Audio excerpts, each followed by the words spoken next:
Hey there, and welcome. So, have you ever dreamed of picking, fresh tomatoes right off your own balcony, but then you thought, I just don't have a green thumb? Well, if that sounds like you are in exactly the right place. Today, we're going to demystify the whole gardening thing and show you exactly how to get started with your very first plant. So, let's dig in. All right, first things first. We have got to bust the biggest myth in all of gardening. Do you really believe you need some kind of magical, inborn green thumb to be successful? You know, that you're either born a gardener or you're not? Well, I am here to tell you that the whole green thumb idea is a complete and total myth. Seriously, success in gardening isn't about magic, it's about knowledge and having a really solid plan. And that plan, that's exactly what we're going to build together today. Okay, before we actually get our hands dirty, let's talk about the why. Because honestly, understanding the incredible rewards is the best motivation to get started, and maybe more importantly, to stick with it when things get a little weedy. Let's start with a big one, something we all care about, your wallet. Growing even a tiny amount of your own produce can save you hundreds, and I mean hundreds of dollars on your grocery bill each year. Just imagine picking fresh herbs for your pasta instead of buying that little plastic clamshell from the store. It adds up fast. But you know what? The benefits go so much deeper than money. I mean, studies have shown that just being in the garden can seriously lower your stress hormones. You get some gentle exercise, you're out in the fresh air, and the taste of something you've grown yourself, oh, it is on a whole other level. It's just a fun, incredibly rewarding way to reconnect with nature, even if you're right in the middle of a busy city. All right, feeling motivated? Good. Let's move on to what is, without a doubt, the most important part of this whole journey, the plan. I'm telling you, getting this right is like 90% of the battle, and it's actually surprisingly simple. We can break it all down into three really simple foundational steps.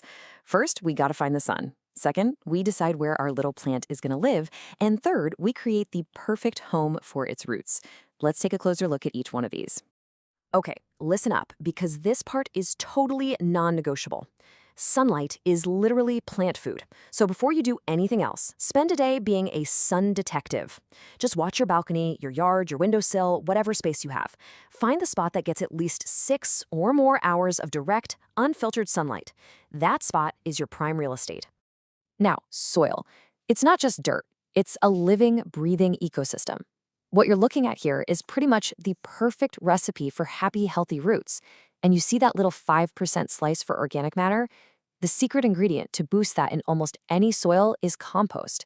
It's the easiest, single best thing you can do for your garden. So with our foundation all planned out, now we get to the really fun part, picking our leafy little companions. The absolute key here, especially for a beginner, is to pick plants that are forgiving, plants that are going to give you a quick, confidence-boosting win. And here they are. This is your starting lineup, the all-stars of the beginner garden. These guys are resilient, they produce a ton, and some of them, like radishes and lettuce, grow ridiculously fast. Now, a quick word of warning about mint. It is famously easy to grow, which is great, but make sure you keep it in a pot. Otherwise, it will try to take over your entire garden and maybe even your neighbors too. Okay, so you get to the garden center and you face your first big choice. Do you start totally from scratch with a little packet of seeds, or do you buy a small plant that's already been started for you, what we call a seedling? So here's the deal. There is no wrong answer here, only what's right for you. Seeds? They're super cheap, and you get a massive variety to choose from, but they do take more time and a bit more care. Seedlings, on the other hand, cost a little more, but they give you a huge head start and are pretty much a guaranteed success. Honestly, for a first-timer, buying a healthy little seedling is a fantastic way to make sure you get that amazing first harvest. All right, you've planned your spot, you've picked your soil, you've got your plant. Now what? Let's cover the simple day-to-day rules that are going to keep it happy and thriving. If you remember just one thing about watering, please make it this. Water deeply, but not that often. See, a light little sprinkle every day just encourages weak, shallow roots that can't handle the heat. But when you soak the soil less often, you encourage those roots to grow deep and strong, making the whole plant way more resilient. But how do you know when it's time for one of those deep waterings? Forget about fancy schedules or apps. Just use the tool you were born with, your finger. Seriously, just stick your finger about 2 inches down into the soil. If it comes out dry, it's time to water. If you feel any moisture at all, just wait another day. It is that simple, and it is absolutely foolproof. And here it is, the payoff. This is why we do it. The reward for all your planning and care can come surprisingly fast. I mean, you could be harvesting and eating your own radishes in less than a month. Let me tell you, seeing that first harvest, no matter how small it is an absolutely amazing feeling. So there you have it. The myth of the green thumb is officially busted.